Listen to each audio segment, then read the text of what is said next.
right, so we're going to be talking about health and wellness, okay?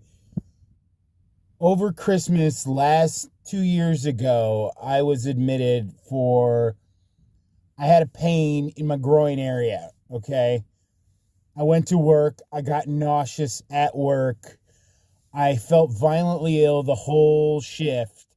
I tried to push through my full 8 hour day, and on the ride home, I could barely sit down. I was dying inside, did not feel good, felt actively ill. I got home, and my partner was like, "Wow, you look like hot garbage. What is happening?" So I described to them, I'm like, "Dude, there's like a pain in my scrot.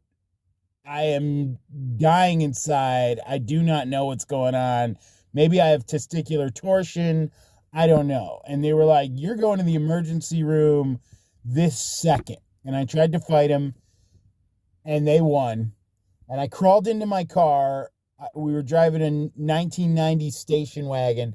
The seat broke off on the way to the hospital. Like the back of the seat fell down. So I'm like sitting on the rim of the seat, trying not to let any of my sack touch the seat and get to the emergency room. I get there, I'm walking in bow-legged, dying inside. They immediately admit me.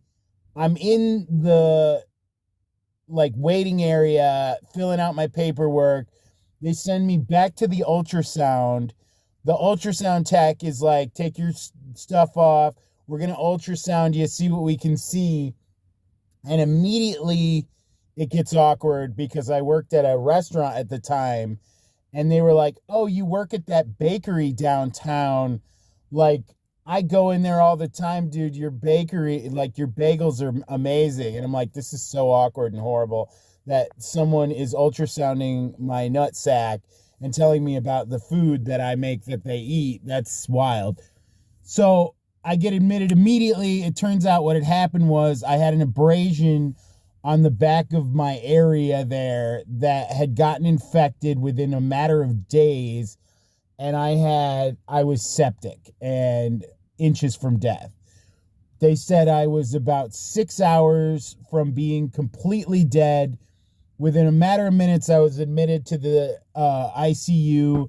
I had both arms had IVs in them. They were doing cultures.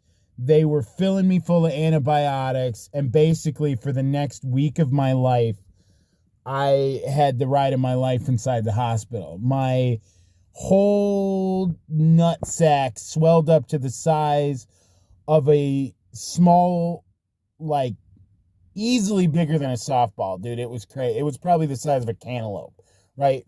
It was like I was carrying a suitcase around between my legs. The pain was excruciating. I remember at one point it swelled up so badly that I called in, like the nurse came in and was like, "Hey, what can we do for you?" And I was like, "Dude, at what point does this like rip?" Right? Because it feels like any minute it's gonna like give out. And she looks at it and she's like, "Yo, you're at like a 6 or a 7.